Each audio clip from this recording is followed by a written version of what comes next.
नमस्ते दोस्तों, स्वागत है आपका हमारे चैनल माइथोलॉजी फैक्ट्स में। आपसे विनती है कि आप यह वीडियो पूरा देखें, क्योंकि अधूरा ज्ञान हमेशा हानिकारक होता है। तो चलो शुरू करते हैं। दोस्तों, क्या आपने कभी सोचा है कि इंसान का सबसे बड़ा शत्रु कौन है? वह कोई बाहरी व्यक्ति नहीं, बल्कि हमारा मन है। महात्मा बुद्ध कहते हैं, मन के जीते जीत है और मन के हारे हार। हमारा मन हमें ऊंचाइयों पर पहुंचा सकता है, लेकिन यही मन हमें बर्बाद भी कर सकता है। इसीलिए इसे नियंत्रित करना सबसे जरूरी है। आज की कहानी आपके मन को पूरी तरह शांत कर देगी। यह कहानी न सिर्फ आपको प्रेरित करेगी, बल्कि जीवन में सही दिशा देने का भी काम करेगी। तो दोस्तों, इस कहानी को अंत तक जरूर सुनें, क्योंकि यह आपके जीवन को बदलने का वादा करती है। कहानी शुरुआत करते हैं। पुराने समय में एक गुरुकुल में सुबह के वक्त गुरु अपने शिष्यों को प्रवचन दे रहे थे। गुरु ने कहा, यह ब्रह्मांड, यह प्रकृति हर किसी को समान अवसर देती है। यहाँ अपार संभावनाओं का भंडार है, लेकिन इन संभावनाओं को हासिल करना हर किसी के लिए आसान नहीं होता। इसका कारण क्या है? गुरु ने आगे समझाया, हमें अपने मन को सही दिशा में लगाना नहीं आता। हमारा मन नकारात्मक विचारों में उलझ जाता है, जो हमारे आत्मविश्वास को कमजोर कर देता है। यह वही मन है जो हमें यकीन दिलाता है कि हम किसी सफलता के लायक नहीं। गुरु ने शिष्यों से पूछा, क्या आपके अंदर वह जज्बा है जो मुश्किल हालातों में भी आपको हार मानने से रोक सके? अगर हां, तो आज का यह ज्ञान आपके जीवन में सकारात्मक बदलाव जरूर लाएगा। गुरु अपने प्रवचन में कह रहे थे कि अक्सर हम अपने मन की नकारात्मकता के कारण वह कर बैठते हैं जो हमें नहीं करना चाहिए। यही नकारात्मक भावनाएं हमारे अंदर छुपी बुराई को बाहर लाती हैं और हम गलत फैसले लेने लगते हैं। इतने में एक शिष्य खड़ा हुआ और विनम्रता से पूछा, गुरुदेव, कृपया बताइए कि हम अपने अंदर की बुराई और नकारात्मकता का सामना कैसे करें और कैसे जीवन को सकारात्मक विचारों के साथ जिएं। गुरु ने मुस्कुराते हुए उत्तर दिया, खुश रहना उतना कठिन नहीं है जितना आप सोचते हैं। बस हर सुबह और शाम अपने विचारों को सही दिशा देना सीखो। गुरु ने समझाया कि हर नया दिन एक नई शुरुआत और नई उम्मीदें लेकर आता है, इसीलिए अपने हर दिन का स्वागत पूरे दिल से करें। गुरु ने कहा, कौन जानता है कल क्या होगा? आने वाला समय किसी ने नहीं देखा, लेकिन आज आपके पास है। इसे बेहतर बनाने का मौका मत गवाओ। जिंदगी को ऐसे जियो जैसे हर दिन आपका नया जन्म हो। इससे न केवल आपका मन शांत रहेगा, बल्कि आप अपने करीबियों से और भी गहरा प्रेम कर पाएंगे। उन्होंने आगे कहा, अगर आप सफलता चाहते हैं तो बदलाव को अपनाना सीखें। गुरु ने समझाया कि जीवन में बदलाव लाना और उसे स्वीकार करना ही सफलता का पहला कदम है। उन्होंने शिष्यों से कहा, आराम की स्थिति में रहते हुए आप कुछ बड़ा हासिल नहीं कर सकते। समय के साथ बदलना और मुश्किलों का सामना करना आपको मजबूत बनाता है। हर चुनौती आपको एक नया सबक और अनुभव देती है, और यही अनुभव आपको सफलता के करीब ले जाता है। गुरु ने चेतावनी दी, अगर आप बुरे काम करके यह सोचते हैं कि आपके साथ कुछ अच्छा होगा, तो यह आपकी सबसे बड़ी भूल है। अच्छे परिणाम चाहते हो तो अच्छे विचारों और कर्मों को अपनाना होगा। गुरु ने अपने शिष्यों से कहा, हमारी सोच और हमारे कर्म ही हमारी दुनिया को परिभाषित करते हैं। अपने विचारों और कर्मों पर नियंत्रण रखें और आप देखेंगे कि यह ब्रह्मांड भी आप पर अपनी कृपा बरसाएगा। गुरु ने कहा, हमारी जिंदगी में बहुत कुछ हमारी सोच पर निर्भर करता है। फिर उन्होंने समझाया, एक नकारात्मक सोच वाला व्यक्ति दुनिया में केवल बुराई ही देखता है, जबकि एक सकारात्मक सोच वाला इंसान जीवन की खूबसूरती और उन अनमोल चीजों को महसूस करता है जो हमें ईश्वर की कृपा से मिली हैं। गुरु ने शिष्यों को सलाह दी, अपने मन को शांत रखना सीखो। दिन भर की भाग दौड़ और परेशानियों के बीच खुद को शांत रखने का कोई तरीका अपनाओ। उन्होंने आगे कहा, एक शांत मन आपको अपने अंतरात्मा में झांकने का मौका देता है। जब आप खुद से सवाल करते हैं, मैं कौन हूं? कॉम्पोनेंट प्लेसमेंट, मेरे जीवन का उद्देश्य क्या है? जरेनिया, क्या मैं एक अच्छा इंसान हूं? स्विंगाल, क्या मैं अपने परिवार के प्रति अच्छा पति, पिता या बेटा हूं? तो आप अपने जीवन की गहराइयों को समझने लगते हैं। गुरु ने बताया कि आत्मनिरीक्षण से व्यक्ति अपने आसपास की चीजों और लोगों को बेहतर समझने लगता है। उन्होंने कहा, जब आप खुद को जान लेते हैं तो छोटी छोटी बातों पर परेशान होना या उदास होना छोड़ देते हैं। आपको समझ में आता है कि आपके हर काम का एक असर होता है। जो काम आपको दुखी करता है उसे मत करें, और जो चीज खुशी देती है उसे जरूर करें। गुरु ने अपने विचार साझा करते हुए कहा, जिंदगी एक बार मिलती है तो इसे भरपूर जियो। जो आपका दिल चाहता है उसे पूरा करने का प्रयास करो, लेकिन मनमानी और बुद्धिमानी के बीच फर्क समझो। हर काम करने से पहले अपनी अंतरात्मा की आवाज सुनो। उन्होंने प्रेरित करते हुए कहा, अगर आपका दिल कहता है कि आपको नया व्यापार शुरू करना है, किसी नई जगह पर जाकर कुछ बड़ा करना है या कोई नया अनुभव लेना है, तो उसे करने की पूरी कोशिश करो। यह मत सोचो कि इसका परिणाम क्या होगा।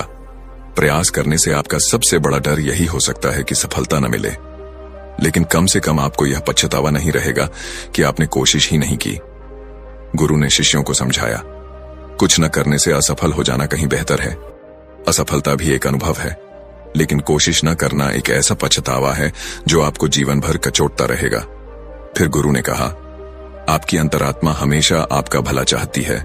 इसकी आवाज को कभी नजरअंदाज मत करो। जब भी आप कुछ गलत करने की सोचते हैं, तो आपकी अंतरात्मा सबसे पहले आपको रोकने की कोशिश करती है। यह ऊपर वाले का दिया हुआ सबसे अनमोल उपहार है, जिसे हम बुद्धि या समझदारी कहते हैं। उन्होंने जीवन का एक अनमोल पाठ देते हुए कहा, जिंदगी की खूबसूरती को समझने के लिए अपने अंदर झांक कर देखो। जो कुछ भी तुम्हारे पास है उसे पहचानो और उसका आभार मानो। दुखी मत हो कि तुम्हारे पास क्या नहीं है, खुश रहो कि तुम्हारे पास कितना कुछ है। गुरु ने अंत में कहा, अपने शब्दों का चयन सोच समझ कर करो, क्योंकि शब्दों में तलवार से भी अधिक ताकत होती है। वे न केवल आपके जीवन को प्रभावित करते हैं, बल्कि आपके आसपास के लोगों को भी गहराई से प्रभावित करते हैं। गुरु कुछ देर तक मौन रहे और उनके शब्द शिष्यों के मन में गूंजते रहे। गुरु ने कहा, बात करने का तरीका बहुत मायने रखता है। कभी ऐसी बात मत कहो जो किसी और को बुरी लगे या उसका दिल दुखाए। साफ और स्पष्ट राय रखना एक अच्छी बात है, लेकिन इसे कहने का तरीका सभ्य और विनम्र होना चाहिए। सच भी प्रेम और सभ्यता के साथ कहा जा सकता है।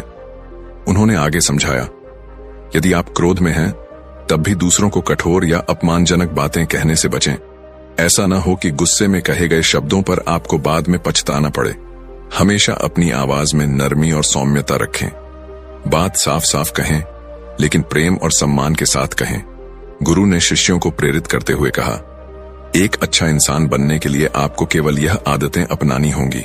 हालांकि इन आदतों को अपने स्वभाव का हिस्सा बनाने में समय लगता है, क्योंकि इसके लिए निरंतर अभ्यास और प्रयास करना पड़ता है।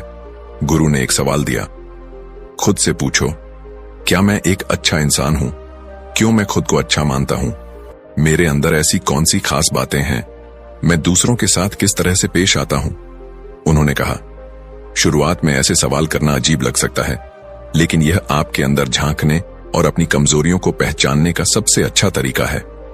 जैसे जैसे आप इन सवालों के जवाब खोजने लगेंगे, आप अपने स्वभाव को विनम्र और शांत रखने की ओर बढ़ेंगे। गुरु ने कहा, एक अच्छा इंसान बनने के लिए अपनी कमियों को पहचानना और उन्हें दूर करने का प्रयास करना सबसे जरूरी है। फिर उन्होंने प्रेम की महिमा पर प्रकाश डालते हुए कहा, इस दुनिया में प्रेम से बढ़कर कुछ भी नहीं है। प्रेम आपको महान बना सकता है और यह आपकी दुनिया उजाड़ भी सकता है, लेकिन प्रेम से विनाश केवल तब होता है जब आप इसे सही तरीके से नहीं समझते, क्योंकि प्रेम स्वयं एक पवित्र शक्ति है। कहा भी गया है कि प्रेम ही ईश्वर है।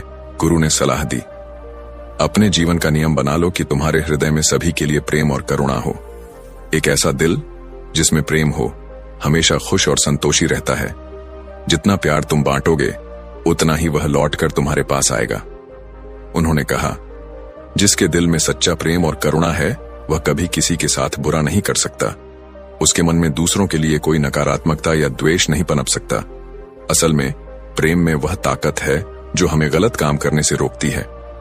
गुरु ने अपने शब्दों को इस सीख पर समाप्त किया, गलत काम करके इंसान कभी चैन से नहीं रह सकता। उसके भीतर हमेशा एक डर और पछतावे का भाव रहेगा। लेकिन जब तुम अपने दिल में प्रेम और करुणा को स्थान दोगे, तो तुम हर तरह के दुख और भय से मुक्त हो जाओगे। प्रेम ही जीवन का सबसे बड़ा वरदान है।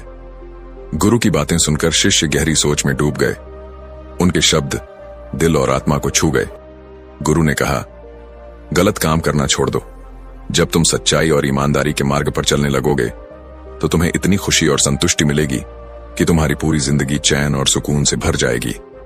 उन्होंने समझाया, स्वार्थी और धोखेबाज लोग चाहे कितना ही खुश रहने का दिखावा करें, लेकिन उनकी अंदरूनी दुनिया हमेशा दुख और अशांति से भरी रहती है। गंदे काम और नकारात्मक विचार न तो हमें खुश रहने देते हैं और न ही हमारे जीवन में शांति लाते हैं। गुरु ने अपनी बात समाप्त करते हुए कहा, जहां सच्ची खुशी होती है वहीं प्रेम होता है और प्रेम ही जीवन को सुंदर बनाता है।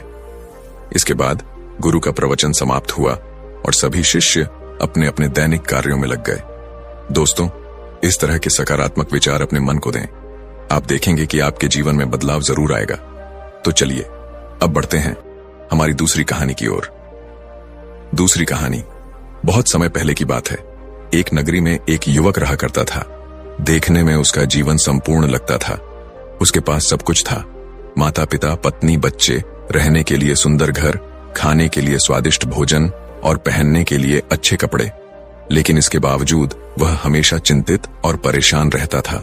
वह सोचता, मेरे पास सब कुछ है, लेकिन मेरे दिल को सुकून क्यों नहीं मिलता? मुझे हमेशा बेचैनी क्यों महसूस होती है? उसने अपने आसपास के कुछ लोगों को हमेशा खुश और मस्त रहते हुए देखा। उसे लगा कि शायद जीवन का असली सुकून घूमने फिरने और मौज मस्ती में है। वह सोचता, मित्रों के साथ अलग अलग जगहों पर घूमना और मजे करना ही जीवन का असली आनंद है। एक दिन उसकी मुलाकात एक ऐसे व्यक्ति से हुई जो दिन रात केवल घूमता फिरता और मौज मस्ती करता था। उस युवक ने उस व्यक्ति से कहा, मित्र, तुम्हें तो घूमने फिरने में बहुत आनंद आता होगा। हर दिन तुम्हें कुछ नया देखने और सीखने को मिलता होगा। तुम्हारा जीवन तो बहुत खुशहाल और सुकून भरा लगता है। तुम हमेशा खुश रहते होगे। लेकिन उस व्यक्ति ने गहरी सांस लेते हुए कहा, नहीं मित्र, ऐसा नहीं है। बिना मकसद के इधर उधर घूमना मुझे कोई आनंद नहीं देता। मुझे ना इसमें खुशी मिलती है और ना ही चैन। सच कहूं, मुझे तो एक ऐसा घर चाहिए जहां मैं सुकून से रह सकूं, चैन से सो सकूं और अपना जीवन संतोष के साथ जी सकूं। उसने आगे कहा, जब हमारे पास एक परिवार और जिम्मेदारियां होती हैं, तभी जीवन का असली आनंद मिलता है। परिवार और जिम्मेदारियां ही हमें एक उद्देश्य देती हैं और जीवन को सुंदर बनाती हैं। केवल घूमने फिरने और मजे करने से सुकून नहीं मिलता। युवक को यह सुनकर गहरा विचार आया। वह सोचने लगा, क्या सुकून वास्तव में अपने परिवार और जिम्मेदारियों को समझने और निभाने में है? दोस्तों, यह कहानी हमें सिखाती है कि सुकून केवल मौज मस्ती और भटकने में नहीं, बल्कि अपने जीवन के उद्देश्य को पहचानने, परिवार के साथ समय बिताने और अपने कर्तव्यों को निभाने में है। तो इस कहानी से कुछ प्रेरणा लें और अपने जीवन को सकारात्मक दिशा में आगे बढ़ाएं। उस घुमक्कड़ व्यक्ति ने गहरी सांस लेते हुए कहा, इस तरह का अकेला जीवन भला कौन जीना चाहेगा? यूं अकेले जीवन बिताना कितना भारी पड़ता है, ये तुम समझ भी नहीं सकते। मेरे जीवन में न कोई आनंद है और न ही कोई सुकून। ये सुनकर उस युवक का भ्रम टूट गया।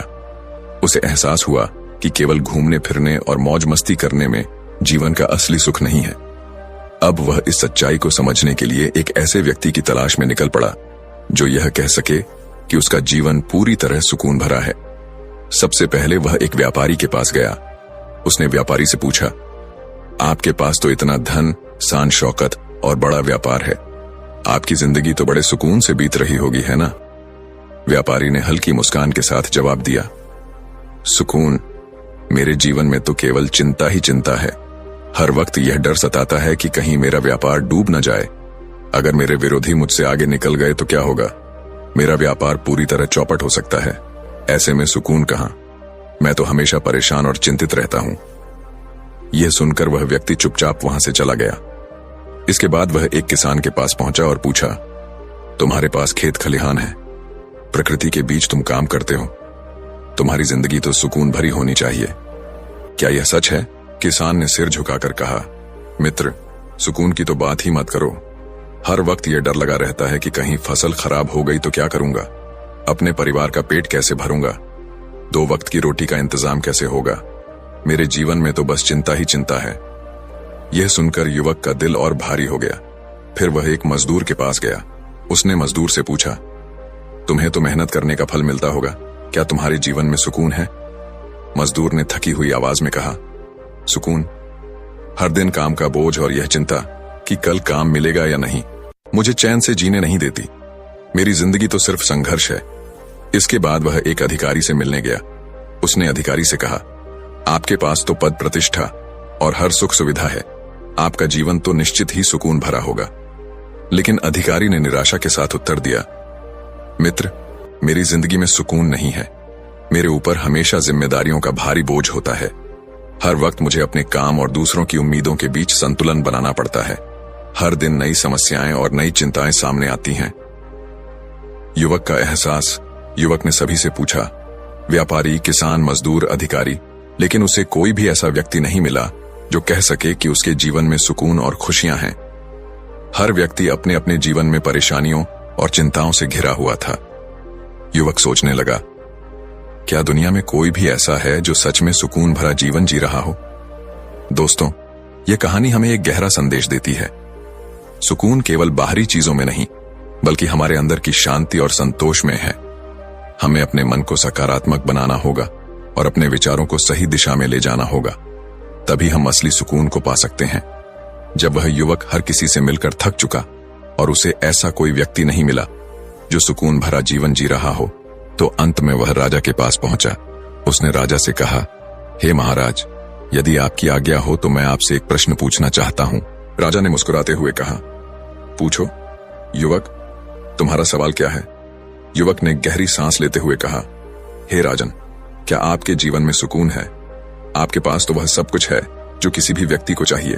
धन दौलत, ऐश्वर्य, वैभव और शान शौकत, आपकी हर इच्छा तुरंत पूरी हो जाती है। मुझे यकीन है कि आप ही वह व्यक्ति हैं जो अपने जीवन को सुकून के साथ जी रहे होंगे। क्या यह सच है?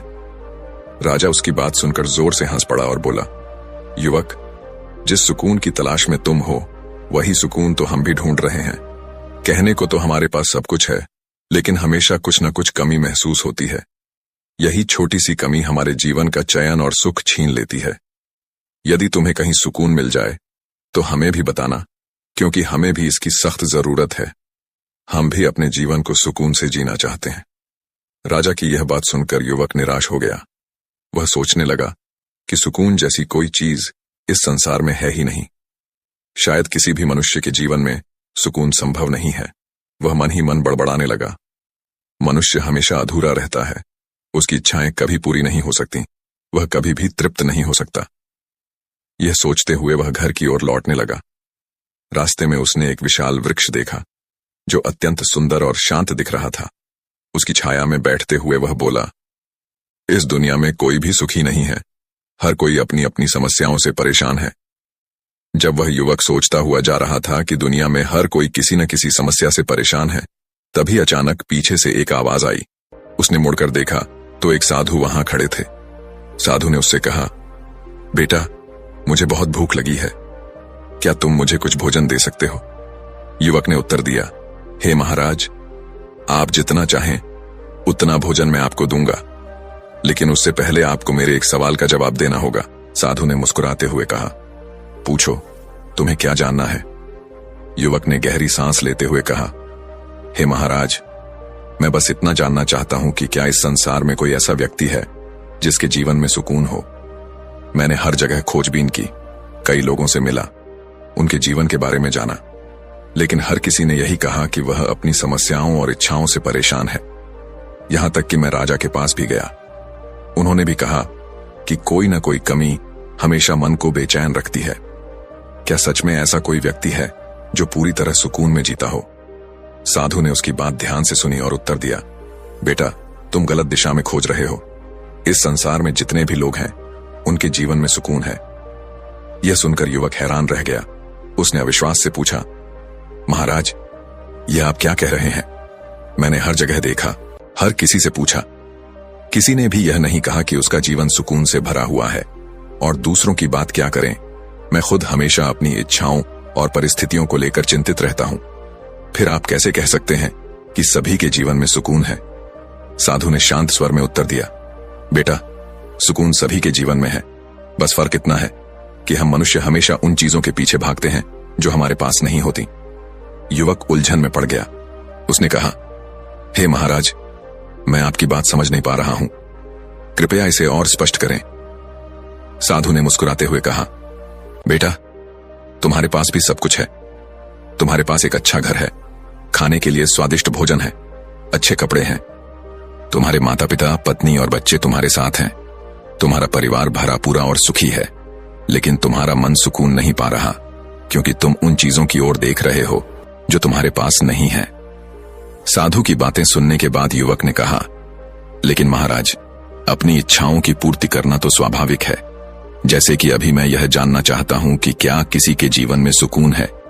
यही मेरी इच्छा है और इसने मुझे यहां वहां भटकने पर मजबूर कर दिया है। क्या यही मेरी बेचैनी की वजह है? साधु ने मुस्कुराते हुए कहा, बिल्कुल बेटा, यही तुम्हारी इच्छा तुम्हें इधर उधर दौड़ा रही है।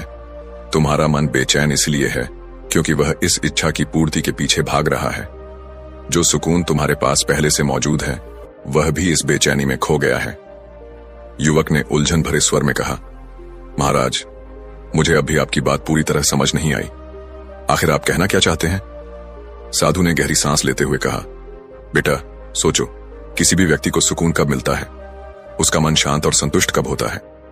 युवक ने तुरंत उत्तर दिया, महाराज, जब किसी व्यक्ति की कोई इच्छा पूरी हो जाती है, तब उसका मन अति प्रसन्न होता है। जब वह जो चाहता है उसे मिल जाता है, तब उसे चैन और सुकून मिलता है। साधु ने सिर हिलाते हुए कहा, तुमने सही कहा, लेकिन यह भी सच है कि इच्छाएं कभी भी स्थायी सुकून नहीं देती। चाहे तुम कितनी भी बड़ी बड़ी इच्छाओं को पूरा कर लो, वे तुम्हें सुकून नहीं दे सकती। उल्टा यह तुम्हारे मन का चैन भी छीन लेती है। युवक ने गंभीरता से पूछा, महाराज, तो क्या हमें अपनी इच्छाओं की पूर्ति नहीं करनी चाहिए? क्या हमें सुख की खोज में नहीं जाना चाहिए? साधु ने कहा, बेटा, मैं यह नहीं कह रहा कि तुम्हें अपनी इच्छाओं की पूर्ति नहीं करनी चाहिए। इच्छाएं जीवन का हिस्सा हैं, लेकिन जिस सुकून की तलाश में तुम हो, वह तुम्हारे बाहर नहीं है। सुकून किसी वस्तु, परिस्थिति या इच्छा की पूर्ति से नहीं मिलता। सुकून भीतर है, तुम्हारे मन में। इसे पाने के लिए तुम्हें अपने मन को समझना होगा। अपनी इच्छाओं के पीछे भागने के बजाय यह देखना होगा कि तुम्हारे पास पहले से कितना कुछ है। सुकून कहीं से लाया नहीं जाता, यह तो पहले से ही हर किसी के पास होता है। साधु ने युवक से कहा, बेटा, सुकून हर किसी के पास है। इसे पाने के लिए बस एकांत चाहिए। जब तुम शांत होकर इसे समझते हो, तो आनंद की वर्षा होती है। जिस व्यक्ति के पास एकांत है, उसके पास आनंद भी है, और जिस व्यक्ति के पास आनंद है, वह दुनिया का सबसे मजबूत और सबसे शक्तिशाली व्यक्ति है। फिर उन्होंने आगे कहा, ऐसा व्यक्ति किसी भी परिस्थिति में डगमगाता नहीं है, चाहे सुख हो या दुख। यहां तक कि अपने अंतिम समय में भी वह आनंद से भरा रहता है। युवक ने चकित होकर कहा, महाराज, आपकी बातें गूढ़ हैं। मुझे इनमें से कुछ भी पूरी तरह समझ नहीं आया। क्या आप कोई उदाहरण देकर इसे समझा सकते हैं? साधु ने मुस्कुराते हुए कहा, चलो मेरे साथ, मैं तुम्हें एक उदाहरण देकर समझाता हूं। साधु युवक को अपने आश्रम ले गए। वहां एक कुत्ता खेल रहा था। साधु ने उस कुत्ते की ओर इशारा करते हुए कहा, बेटा, इस कुत्ते को देख रहे हो? युवक ने उत्तर दिया, हाँ महाराज, मैं देख रहा हूं। साधु ने फिर कहा, इसकी पूंछ पर ध्यान दो, देखो यह अपनी पूंछ को कैसे हिला रहा है। युवक ने जवाब दिया, हाँ महाराज, मैं देख रहा हूं, वह अपनी पूंछ को बड़े जोश से हिला रहा है। साधु बोले, इस कुत्ते के लिए अपनी पूंछ हिलाना ही उसका सबसे बड़ा सुख है। यह उसके लिए खास है। युवक ने अचरज से पूछा, लेकिन महाराज, यह एक कुत्ता है, उसकी पूंछ हिलाने का सुख और सुकून से क्या लेना देना? साधु ने मुस्कुराते हुए कहा, रुको, मैं तुम्हें दिखाता हूं। साधु ने कुत्ते की पूंछ को पकड़कर उसे कुत्ते के सामने लहराना शुरू कर दिया। कुत्ते ने जैसे ही अपनी पूंछ देखी, वह उसे पकड़ने के लिए गोल गोल भागने लगा, लेकिन अपनी पूंछ पकड़ नहीं पाया। दौड़ते दौड़ते वह गिर पड़ा। फिर भी उसने हार नहीं मानी और दोबारा अपनी पूंछ पकड़ने की कोशिश करने लगा। काफी देर तक ऐसा चलता रहा। आखिरकार थककर और परेशान होकर कुत्ता चुपचाप बैठ गया।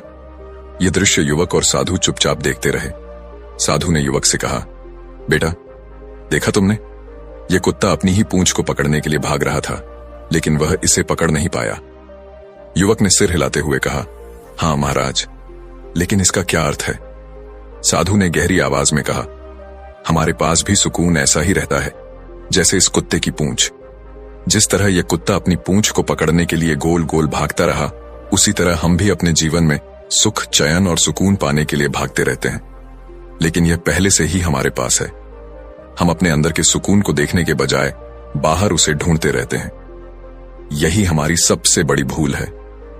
युवक ने साधु से कहा, हे महाराज, मुझे अब आपकी बात समझ में आ रही है, लेकिन अभी भी पूरी तरह से नहीं समझ पा रहा हूं। अगर आप मुझे मेरा सुकून दिखाएंगे नहीं तो मुझे कैसे पता चलेगा कि मैं किस चीज के पीछे भाग रहा हूं और मुझे किस सुकून की तलाश है। साधु युवक को एक तालाब के किनारे ले गए, जहां एकांत था। चारों ओर हरियाली फैली हुई थी और पेड़ पौधे लदे हुए थे। साधु एक पेड़ की छांव में बैठ गए और अपनी आंखें बंद कर लीं। युवक को लगने लगा कि शायद अब वह साधु उसे उसका सुकून दिखाएंगे। वह यह सोचने लगा कि अब कोई चमत्कार होगा और वह समझ पाएगा कि उसे किस सुकून की तलाश है। साधु ध्यान में लीन हो गए और युवक चुपचाप उनके चमत्कारी कार्य का इंतजार करने लगा। लेकिन समय बीतते बीतते कुछ नहीं हुआ। अब युवक का मन विचलित होने लगा। उसने सोचा, मैं कब से यहां खड़ा हूं और ये साधु आंखें बंद करके बैठे हुए हैं, जबकि मुझे कोई जवाब नहीं मिल रहा। युवक ने साधु से कहा, हे महाराज, आप क्या कर रहे हैं? आप आंखें बंद करके क्यों बैठे हैं? आपने मुझे यहां क्यों लाया है? मुझे तो लगा था कि आप मुझे मेरा सुकून दिखाने आए हैं, लेकिन आप तो बस पेड़ की छांव में बैठे हैं और आनंद ले रहे हैं। लेकिन साधु ने कुछ नहीं कहा। उनका ध्यान किसी और दिशा में था। युवक का गुस्सा बढ़ने लगा और वह इधर उधर टहलने लगा, सोचते हुए कि साधु आखिरकार उसे जवाब देंगे। लेकिन समय बीतता जा रहा था और साधु ने आंखें नहीं खोली। दोस्तों, आगे की कहानी दूसरी आवाज में सुनते हैं। काफी देर बाद युवक को प्यास लगी। उसने तालाब से पानी पिया और एक पेड़ की छांव में बैठ गया। फिर जब साधु ने अपनी आंखें नहीं खोली तो युवक को और भी असहजता महसूस होने लगी। वह चुपचाप लेट गया और आकाश की ओर देखने लगा। अब उसे यह उम्मीद भी नहीं थी कि साधु उसकी किसी भी बात का जवाब देंगे। वह बस लेटा रहा। कुछ समय बाद अचानक उसे पक्षियों की आवाजें, जानवरों की आवाज, पानी के बहने की आवाज और हवाओं की सरसराहट सुनाई दी। इन आवाजों को सुनकर उसे बहुत सुकून और आनंद महसूस होने लगा। उसका मन पूरी तरह से शांत हो गया और उसे गहरी नींद आ गई। जब उसने आंखें खोली तो देखा कि साधु पास ही खड़े हैं। युवक तुरंत उठते हुए बोला, हे महाराज, आपने तो मुझे मेरा सुकून नहीं दिखाया। मैं इतना समय परेशान हो रहा था और आप आंखें खोलने का नाम ही नहीं ले रहे थे। साधु ने मुस्कुराते हुए कहा, बेटा, तुम परेशान हो रहे हो, लेकिन क्या तुम्हें पहले आनंद की अनुभूति नहीं हुई? क्या तुमने चैन और सुकून नहीं महसूस किया? युवक ने कहा, हाँ महाराज, जब मैं लेटा हुआ था तब मुझे बहुत शांति और चैन मिल रहा था। मेरा मन पूरी तरह से शांत था और मुझे आनंद की अनुभूति हो रही थी। साधु ने मुस्कुराते हुए कहा, बेटा, यही तो सुकून है, लेकिन जिस सुकून को तुमने महसूस किया वह केवल बाहर की दुनिया से संबंधित था। असल सुकून तो तुम्हारे भीतर है। साधु की बातों को समझते हुए युवक ने कहा, हे महाराज, आप बिल्कुल सही कहते हैं। मैंने अब अपने सुकून को पहचान लिया है। अब मुझे समझ में आ गया है कि सुकून, आनंद, चैन और सुख क्या होते हैं। लेकिन अब भी मेरे मन में एक सवाल बाकी है। साधु मुस्कुराते हुए बोले, पूछो, अब क्या रह गया है?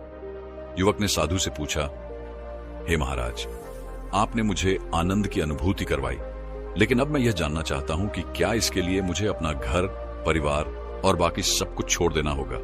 क्या मैं सिर्फ एकांत में बैठकर या तालाब के किनारे इस तरह से जीवन बिता सकता हूं? अगर ऐसा है तो मेरा जीवन नहीं चलेगा, और अगर यही तरीका है तो शायद मैं फिर से कभी भी उस आनंद की अनुभूति नहीं कर पाऊंगा।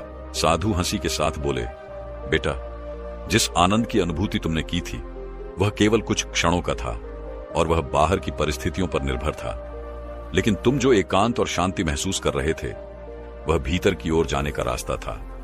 यदि तुम इस एकांत को अपने भीतर उतार सको तो तुम हमेशा ही अपने सुकून को महसूस कर सकते हो। उस आनंद की अनुभूति को भीतर में महसूस कर सकते हो। युवक ने फिर पूछा, लेकिन गुरुजी, मैं भीतर की ओर कैसे उतर सकता हूं? मैं उस आनंद को अपने भीतर कैसे महसूस कर सकता हूं? साधु मुस्कुराए और युवक से बोले, बेटा, तुम्हें समझना होगा कि बाहरी दुनिया से जितनी भी खुशियां मिलती हैं वे अस्थायी होती हैं, लेकिन जब तुम भीतर से शांत हो जाते हो तब तुम हमेशा सुकून में रह सकते हो। चाहे तुम किसी भी जगह रहो, चाहे भीड़ में हो या संसार के सारे काम कर रहे हो, तुम अंदर से सुकून से भरपूर रह सकते हो। और जब तुम अपने काम में आनंद और शांति महसूस करते हो तो वह काम हमेशा सफल होता है। साधु ने युवक को ध्यान की महिमा बताते हुए कहा, बेटा, इसका केवल एक ही मार्ग है और वह है ध्यान। ध्यान करके तुम अपने भीतर की ओर उतर सकते हो, अपने आप को पहचान सकते हो और अपने आनंद की अनुभूति भी कर सकते हो। मन के एकांत पर ध्यान दो, भीड़ का हिस्सा मत बनो। अपने शरीर की ऊर्जा को व्यर्थ ना जाया करो, बल्कि इसे शांत रहकर एकांत में अपने भीतर उतरने में लगाओ। जब तुम एकांत में रहोगे तब तुम्हें तुम्हारी हर समस्या का समाधान मिल जाएगा और तुम्हारा काम सफल होगा, क्योंकि तुम हर काम को अपनी पूरी लगन और मेहनत से कर पाओगे। साधु आगे बोले, अगर तुम किसी लक्ष्य को पाना चाहते हो तो यही ध्यान तुम्हें तुम्हारे लक्ष्य तक पहुंचाने में मदद करेगा। तुम जीवन की उन हर सफलताओं को हासिल कर सकोगे जो तुम चाहते हो। इतना कहकर वह साधु शांत हो गए। युवक ने उन साधु को प्रणाम किया और कहा, हे महाराज, मुझे आपकी सारी बातें अच्छी तरह से समझ में आ गई हैं। फिर वह युवक अपने घर की ओर लौट आया। अब हम शुरू करते हैं एक और दिलचस्प कहानी जो बहुत पहले की है। यह कहानी एक नगरी के एक व्यक्ति की है जिसे इस संसार से मन भर चुका था। वह संसार की मोह माया को त्याग देना चाहता था। एक दिन उसने फैसला किया कि वह इस जीवन की हर मोह माया को छोड़ देगा। उस व्यक्ति ने देखा था कि सन्यासियों का जीवन कैसा होता है और उसने तय कर लिया कि वह भी एक सन्यासी बनेगा। तुरंत ही वह अपने घर से निकला और पास के एक बौद्ध भिक्षु के पास गया। वह भिक्षु से कहता है, मुझे एक सन्यासी जीवन जीना है। मैं इस संसार की मोह माया को त्याग देना चाहता हूं। बौद्ध भिक्षु ने पूछा, क्या तुम सच में सन्यासी जीवन जीना चाहते हो? क्या तुमने यह तय कर लिया है? व्यक्ति ने आत्मविश्वास से जवाब दिया, जी बिल्कुल, मैंने यह तय कर लिया है। भिक्षु ने कहा, ठीक है, लेकिन तुम्हें मेरी एक बात माननी होगी। व्यक्ति ने उत्तर दिया, मैं आपकी सारी बातें मानने के लिए तैयार हूं। भिक्षु मुस्कुराते हुए बोले, तो ठीक है, लेकिन आज के बाद तुम मुझसे कभी नहीं मिलोगे। जब मुझे लगेगा और मुझे किसी चीज की जरूरत होगी तो मैं तुम्हें खुद ही बुला लूंगा। हमारे आश्रम में 1000 से ज्यादा सन्यासी रहते हैं और तुम्हें भी उन्हीं की तरह रहना होगा, उन्हीं की तरह खाना पीना और उन्हीं की तरह वस्त्र पहनने होंगे। जैसा वह जीवन जी रहे हैं, ठीक उसी प्रकार का जीवन तुम्हें भी जीना होगा। व्यक्ति ने कहा, ठीक है गुरुदेव, मैं तैयार हूं। इतना कहकर उसने बौद्ध भिक्षु को प्रणाम किया और आश्रम की ओर चल पड़ा। आश्रम में पहुंचने के बाद उसे एक कमरा मिला जिसमें वह चुपचाप जाकर बैठ गया। आश्रम में रहने वाले सभी लोग उस व्यक्ति को चावल कूटने का काम देते थे। वह व्यक्ति हर दिन उन 1000 सन्यासियों के लिए चावल कूटने का काम करता था। जब भी वह थक जाता तो वहीं बैठकर सो जाता और फिर अपनी नींद पूरी होने के बाद फिर से काम में लग जाता था। इसी तरह कई दिन बीत गए। उसे लगता था कि जब भी गुरुदेव को उसकी आवश्यकता होगी वह उसे खुद ही बुला लेंगे। उसे यह सोचने की कोई जरूरत नहीं थी कि उसे गुरुवर से मिलना चाहिए। वह बस इसी इंतजार में दिन बिता रहा था। वह दिन रात चावल कूटने में व्यस्त रहता क्योंकि गुरुदेव ने उसे यही काम करने को कहा था। धीरे धीरे 1 साल बीत गया, लेकिन उन बौद्ध भिक्षुओं ने उसे अभी तक नहीं बुलाया। दूसरे साल का अंत भी हो गया, फिर तीसरा साल भी वैसे ही बीत गया। कुल मिलाकर 12 साल बीत गए और वह व्यक्ति लगातार चावल कूटते हुए वहीं रह रहा था। इस दौरान उसके मन में अब कोई विचार नहीं रहते थे, न कोई समस्या, न कोई अड़चन। वह बस अपने गुरु के आदेशानुसार काम करता जा रहा था। एक दिन वह भिक्षु काफी वृद्ध हो गए थे और उन्हें यह एहसास हुआ कि उनका समय अब खत्म होने को है। उन्हें अब अपने उत्तराधिकारी को चुनना था। उन्होंने आश्रम में घोषणा करवा दी कि जो भी उनका उत्तराधिकारी बनना चाहता है वह अंधेरी रात में उनके कमरे की बाहरी दीवार पर 4 पंक्तियां लिखकर जाएगा। इन पंक्तियों में उसे जीवन को जीने का सही तरीका बताना होगा और यह बताना होगा कि इस जीवन का सत्य क्या है। भिक्षु ने यह भी कहा कि यह पंक्तियां उसे अपने अनुभव से ही लिखनी होंगी। जो भी इस काम में सफल होगा वही उनका असली उत्तराधिकारी बनेगा। सभी शिष्यों में इस बात को लेकर उत्साह था, लेकिन कोई भी यह जोखिम उठाने को तैयार नहीं था। कोई भी भिक्षु गुरुदेव के सामने अपनी योग्यता साबित करने की हिम्मत नहीं कर रहा था। हालांकि आश्रम के 1000 शिष्यों में से एक शिष्य ऐसा था जिसने हिम्मत दिखाई। वह विद्वान शिष्य अंधेरी रात में गुरुवर के कमरे के बाहर की दीवार पर यह पंक्तियां लिखता है, मन एक दर्पण की तरह है जिसमें धूल जम जाती है। उस शिष्य ने बड़ी हिम्मत के साथ दीवार पर लिखे गए 4 शब्दों को लिखा, मन एक दर्पण की तरह है जिसमें धूल जम जाती है और उसे साफ कर दो तो सत्य अनुभव में आ जाता है और सत्य मिल जाता है। वह शिष्य उस रात चुपचाप आश्रम छोड़कर चला गया था। अगली सुबह जब बौद्ध भिक्षु अपने कमरे से बाहर आए तो उन्होंने दीवार पर लिखे इन शब्दों को देखा और चिल्लाते हुए कहा, किस मूर्ख ने मेरी दीवार को खराब कर दिया है, उसे पकड़कर मेरे पास लाओ। जब आश्रम में यह खबर फैली तो सभी को यह पता चला कि वह विद्वान शिष्य रात के अंधेरे में इन शब्दों को लिखकर आश्रम छोड़ चुका था। उसने जाते जाते अपने दोस्तों से यह भी कहा था कि अगर गुरुवर को मेरी लिखी पंक्तियां पसंद आ जाएं तो तुम मुझे जरूर बताना, और अगर वह नाराज हो तो मेरा नाम मत बताना। यह सुनकर आश्रम के सभी लोग बहुत चिंतित हो गए। उन्होंने सोचा, इतनी सुंदर और सत्य पंक्तियां लिखी गई हैं, फिर गुरुवर को क्यों गुस्सा आ गया? वे समझ नहीं पा रहे थे कि ऐसा क्या गलत था। शब्दों और विचारों की धूल को साफ कर देने से सत्य का प्रतिबिंब दिखता है, तो फिर इसमें क्या गलत है? गुरुवर को इतनी अच्छी बातें सुनकर गुस्सा क्यों आ रहा है? ये सोचते हुए आश्रम में 4 शिष्य आपस में बातें कर रहे थे और तभी वे चावल कूटने वाले व्यक्ति के पास से गुजरते हैं। यह सब सुनकर वह व्यक्ति जोर जोर से हंसने लगता है। शिष्य यह देखकर उससे पूछते हैं, क्या तुम्हें इसमें हंसी आ रही है? तुम्हें इसमें क्या गलत लगा? वह व्यक्ति हंसते हुए जवाब देता है, गुरुवर ने सही कहा है, यह सब किसी समझदार ने नहीं लिखा होगा। यह सुनकर वे चारों शिष्य गुस्से में आ जाते हैं और कहते हैं, तुम क्या जानोगे? तुम तो 12 सालों से सिर्फ चावल कूट रहे हो। तुम्हारे पास ज्ञान क्या है? न तुम्हें शास्त्रों का ज्ञान है और ना ही गुरुवर ने तुम्हें कोई शिक्षा दी है। फिर तुम यह कैसे जान सकते हो कि क्या सही है? वह व्यक्ति हंसते हुए कहता है, ठीक है, मैं तुमसे कुछ बातें बताता हूं, लेकिन लिखने की आदत मुझे अब नहीं रही, क्योंकि 12 सालों से चावल कूटते कूटते मैं लिखना भूल गया हूं। मैं ज्ञान तो दे सकता हूं, लेकिन लिखने का काम किसी और को करना पड़ेगा। और यह भी याद रखना, मुझे उत्तराधिकारी बनने का कोई शौक नहीं है। वह व्यक्ति हंसते हुए कहता है, अगर किसी ने मुझे यह उपाधि देने का सोचा भी तो मैं इसे स्वीकार नहीं करूंगा। मैं अपने कान पकड़ सकता हूं, लेकिन इन विचारों को कभी नहीं बताऊंगा।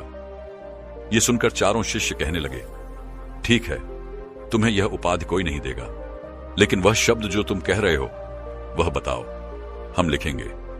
वह व्यक्ति कुछ सोचते हुए कहता है, ठीक है, सुनो जो मैं कह रहा हूं। कैसा दर्पण कैसी धूल, न कोई दर्पण न कोई धूल, जो इसे जान लेता है वह सत्य को प्राप्त हो जाता है। यह बात धीरे धीरे गुरुवर के कानों में पहुंच जाती है। आधी रात को गुरु उस चावल कूटने वाले व्यक्ति के पास आते हैं और कहते हैं, तुम यहां से चले जाओ, वरना यहां रहने वाले आश्रम के सभी 1000 लोग तुम्हें छोड़ देंगे। ये मेरा चोगा ले लो। तुम चाहे उत्तराधिकारी बनना चाहो या ना चाहो, इससे कोई फर्क नहीं पड़ता, लेकिन जो शब्द तुमने कहे थे वही असली सत्य है और जीवन के अनुभव को दर्शाते हैं। गुरु ने आगे कहा, मन ही मन मैंने तुम्हें अपना उत्तराधिकारी मान लिया है। अगर ये बातें 1000 आश्रम के लोगों तक पहुंच गईं, तो वे इसे बर्दाश्त नहीं कर पाएंगे। वे यह नहीं समझ पाएंगे कि एक चावल कूटने वाला व्यक्ति, जिसे शास्त्रों का भी कोई ज्ञान नहीं है, वह कैसे सत्य को प्राप्त कर सकता है, कैसे आत्मज्ञान को प्राप्त कर सकता है। यहां जो शास्त्रज्ञ लोग हैं वे सिर पीटते रहेंगे। इसलिए तुम यहां से चले जाओ और कहीं और अपनी दुनिया बना लो। यह सुनकर महात्मा बुद्ध ने अपने एक शिष्य से कहा था, जब तुम्हारे मन के सारे विचार शांत हो जाएंगे और तुम अपने भीतर विचारों को महसूस नहीं करोगे, तभी तुम सत्य का अनुभव करोगे। उस दिन तुम सत्य को जान पाओगे और खुद को और इस ब्रह्मांड को समझ सकोगे। यही बुद्धत्व प्राप्ति का पहला कदम है। मन को शांत करने का पहला तरीका जो बोध ग्रंथों में बताया गया है वह है अपने विचारों पर काम करना। इन विचारों को अच्छे से समझना कि आखिर आपके भीतर कौन से विचार उत्पन्न हो रहे हैं और आखिर आपके भीतर क्या चल रहा है। इसे जागरूकता के साथ समझने की कोशिश करो, न कि इन्हें दबाने की। अगर आप अपने मन के विचारों को दबाने की कोशिश करते हो तो यह गलत होगा, क्योंकि इससे मन और भी तेजी से भटकने लगेगा और बार बार भटकेगा। लेकिन जब भी आपको ऐसा महसूस हो कि आपका मन और भी तेजी से भटक रहा है, तो तुरंत उस पर ध्यान देना शुरू कर दें। उसे जागरूकता के साथ देखें, अपने विचारों पर ध्यान दें और उनका निरीक्षण करना शुरू कर दें। निरंतर प्रयासों के बाद आप यह पाएंगे कि आपके अंदर विचारों को जागरूक होकर देखने की एक आदत बन जाएगी। लेकिन साथ ही आप यह भी देखेंगे कि आपके मन में बुरे विचार अत्यधिक उत्पन्न हो रहे हैं। आपके मन में जो भी विचार उत्पन्न हो रहे हैं वे सकारात्मक भी हो सकते हैं और नकारात्मक भी, लेकिन उनसे आपको कोई भी छेड़खानी नहीं करनी है। बस आपको अपने प्रयासों पर काम करते रहना है। निरंतर जागरूकता के साथ अपने विचारों पर ध्यान देते रहना है। यदि आप इस प्रयास को लगातार करते हैं तो एक समय ऐसा आएगा जब आप अपने विचारों को आसानी से समझ पाएंगे, उन्हें नियंत्रित कर पाएंगे और उन पर विराम भी लगा पाएंगे। और तब आप अपने आने वाले कल या फिर बीते हुए कल में नहीं बल्कि वर्तमान में जीना भी सीख जाएंगे।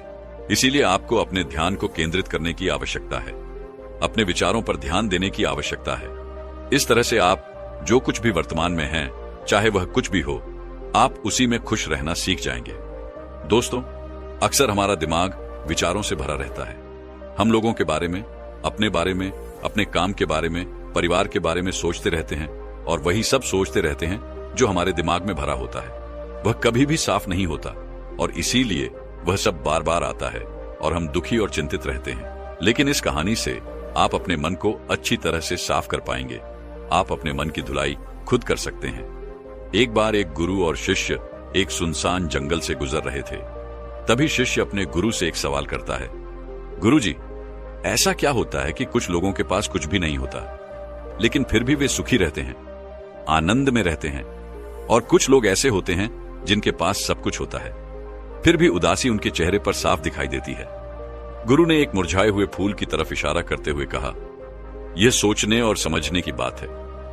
अगर यह फूल यह सोचे कि मैं कल मुरझा गया था, या फिर यह सोचे कि मैं भविष्य में फिर से मुरझा जाऊंगा, तो यह कभी भी खुलकर पूरी तरह से नहीं खिल पाएगा।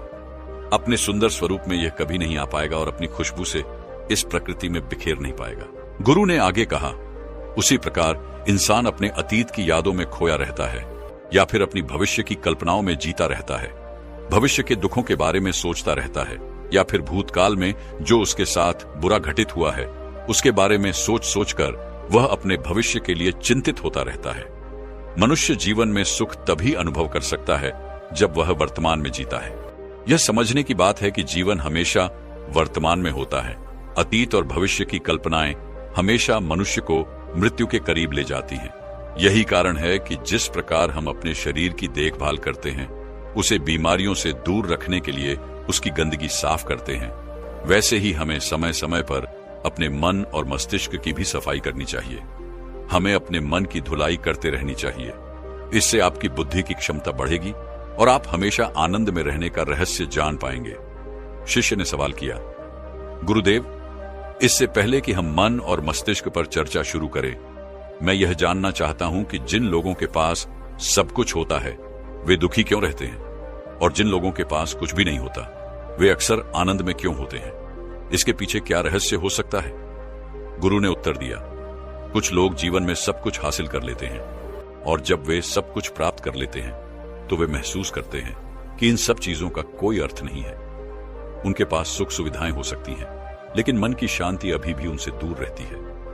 इस एहसास से वे घिर जाते हैं कि जो कुछ भी उन्होंने पाया वह केवल समय की बर्बादी थी।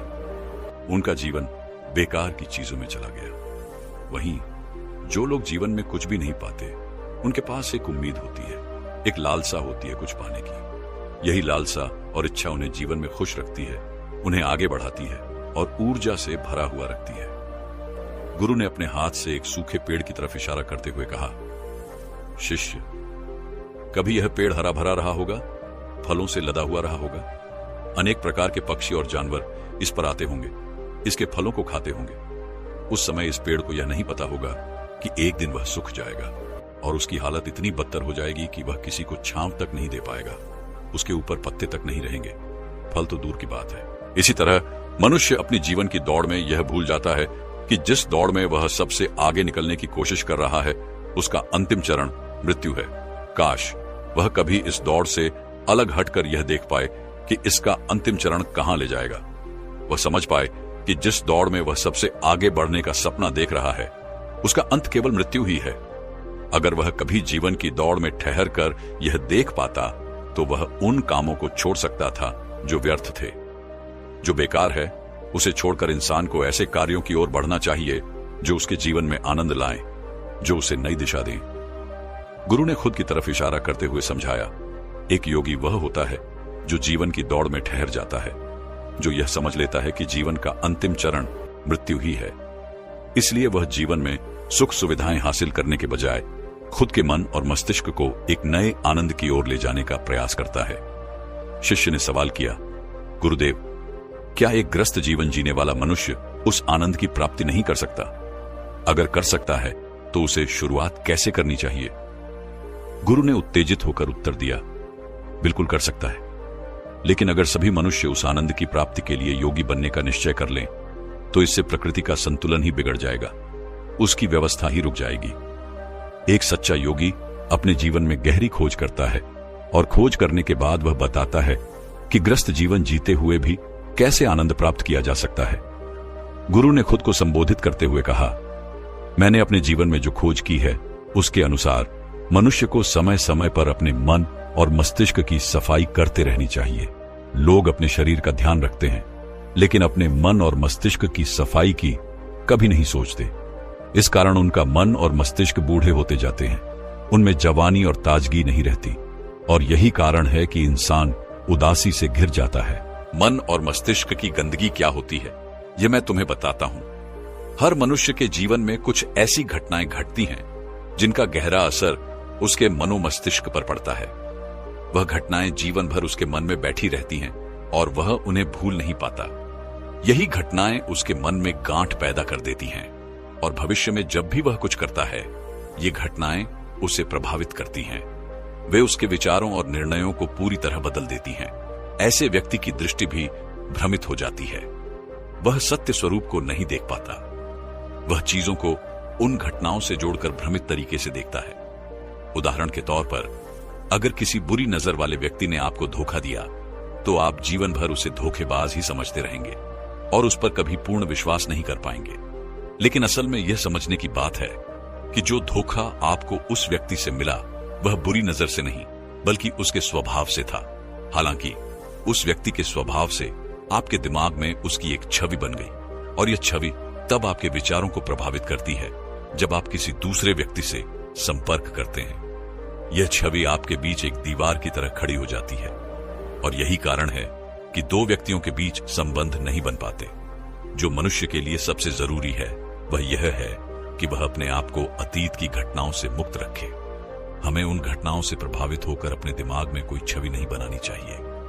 कुछ लोग इस बात पर सवाल उठा सकते हैं कि फिर जीवन के अनुभव किस काम के होंगे, लेकिन असल में हम जीवन के अनुभवों से भी भ्रमित तरीके से ज्ञान प्राप्त करते हैं और सही तरीके से उनसे सीख नहीं पाते। ठीक वैसे ही जैसे बुरी नजर वाले व्यक्ति की आंखें धोखा देने के लिए जिम्मेदार नहीं थी बल्कि उसका स्वभाव जिम्मेदार था, लेकिन मनुष्य अपने अनुभव में उस बुरी नजर को याद रखेगा और उस स्वभाव को भूल जाएगा। शिष्य गुरु की बातों में इतने खो गए थे कि उन्हें रास्ते में पड़े कांटे दिखाई नहीं दिए। अचानक उनके पैर में एक कांटा चुभ गया। गुरु ने कांटा निकालते हुए पूछा, कांटा तुम्हारे पैर में क्यों लगा? इसके लिए तुम किसे जिम्मेदार मानते हो? गुरु ने कहा, तुम मुझे जिम्मेदार मान सकते हो क्योंकि मैं तुम्हें एक बात समझा रहा था। क्या तुम खुद को भी जिम्मेदार मान सकते हो कि तुम मेरी बातों में इतना खो गए कि तुम्हारा ध्यान रास्ते पर नहीं रहा? शिष्य ने उत्तर दिया, गुरुदेव, इसमें मैं खुद को जिम्मेदार मानता हूं। आप तो अपना काम कर रहे थे और इस पेड़ ने भी अपना काम किया, लेकिन मैं पूरी तरह से ध्यान नहीं दे पाया। अगर मैं चलने पर ध्यान लगाए रहता, अगर मैं आपकी बातों में पूरी तरह से खो नहीं जाता, तो मुझे यह कांटा कभी नहीं लगता। इसमें पूरी तरह से मेरी ही गलती थी। गुरु ने शिष्य की पीठ थपथपाते हुए कहा, जो घटनाएं हमारे मन को प्रभावित करती हैं, जरूरी है कि हम उन्हें अपने मन से बाहर निकाल दें, और इसके लिए सबसे सरल तरीका यह है कि हम अपनी भावनाओं को व्यक्त करना सीखें, उन्हें अपने दिल और मस्तिष्क में बिठा कर न रखें। जब तुम अपनी भावनाओं को दूसरे मनुष्य के सामने व्यक्त कर देते हो तो तुम्हारे मन का बोझ हल्का हो जाता है। कुछ लोग ऐसे होते हैं जो अपनी भावनाओं को किसी से साझा नहीं करते। ऐसे लोग अक्सर अंदर ही अंदर दुखी रहते हैं, लेकिन कुछ लोग अपनी बात किसी के सामने नहीं रखते। इसके विपरीत कुछ लोग ऐसे भी होते हैं जो अपने मन में किसी भी बात को दबा नहीं पाते। चाहे कुछ भी हो, वे अपनी भावनाओं को दूसरों के सामने व्यक्त कर देते हैं। तुमने खुद महसूस किया होगा कि जो लोग अपने मन की बातों को व्यक्त कर देते हैं वे जीवन में अधिक आनंदित रहते हैं। कभी भी प्राकृतिक रूप से आए वेग को रोकने की कोशिश मत करो। जिस वेग को हम रोकने की कोशिश करते हैं वह अंदर ही अंदर हमें खा जाता है। अगर तुम्हारा मन किसी बुरी घटना पर रोने का हो तो चुपचाप मत रहो, जोर से रो, उस वेग को पूरी तरह से बाहर आने दो। अगर किसी दूसरी घटना पर तुम्हारा मन खुश होने का आनंदित होने का हो तो नाचो, गाओ, ताकि तुम उस वेग को बाहर निकाल सको। और जब वह वेग अपनी पूरी गति से बाहर निकल आता है तो उसके बाद पीछे छोड़ जाता है एक खालीपन, एक शांति, एक मौन, एक अनुभूति। गुरु ने शिष्य को समझाते हुए कहा, जिस प्रकार तेज रफ्तार से बहता हुआ पानी अपनी गति से आने वाली सभी बाधाओं को तोड़ देता है, ठीक वैसे ही अगर हमारे अंदर भावनाओं का वेग बाहर नहीं निकला तो हम बांध बनाने की कोशिश करते हैं, लेकिन उस बांध को तोड़ने के बाद उसका कचरा हमारे मन में जमा हो जाता है, जिससे हमारा मन दूषित हो जाता है और वह गंदगी से भर जाता है। अक्सर मनुष्य किसी घटना को अपने मन में दबाए रखता है क्योंकि उसे डर होता है कि अगर सामने वाले को इसके बारे में पता चला तो वह क्या सोचेगा। इसी डर के कारण वह अंदर ही अंदर दुखी होता रहता है, लेकिन सामने वाले से कुछ नहीं कहता। लेकिन अगर वह एक बार हिम्मत कर ले, अगर वह शुरुआत कर सके, तो उसका जीवन पूरी तरह से बदल सकता है। एक बार जब उसे यह आदत लग जाए तो वह जीवन भर अपनी भावनाओं को दूसरों के सामने व्यक्त करने से हिचकेगा नहीं। हमारे दिमाग की यह आदत 21 दिनों में बन सकती है। अगर हम 21 दिन तक सही तरीके से अभ्यास करें तो हमारा मन पूरी तरह से भावनाओं से मुक्त हो जाएगा। यह 21 दिनों का अभ्यास इस प्रकार है। 21 दिनों तक सबसे पहली बात यह है कि हमें अपने मन में किसी भी बात को दबाकर नहीं रखना है। अगर हम किसी इंसान के बारे में अच्छा सोचते हैं तो हमें उसे व्यक्त करना चाहिए। अगर बुरा भी सोचते हैं तो उसे भी व्यक्त करना चाहिए। परिणाम के बारे में हमें नहीं सोचना है, सिर्फ अपने दिमाग की सफाई करने पर विश्वास रखना है। इससे आपके अंदर एक अद्भुत साहस पैदा होगा। धन्यवाद दोस्तों। अगर आपको यह वीडियो पसंद आया तो कृपया चैनल को सब्सक्राइब करें और वीडियो को लाइक करें और शेयर करें।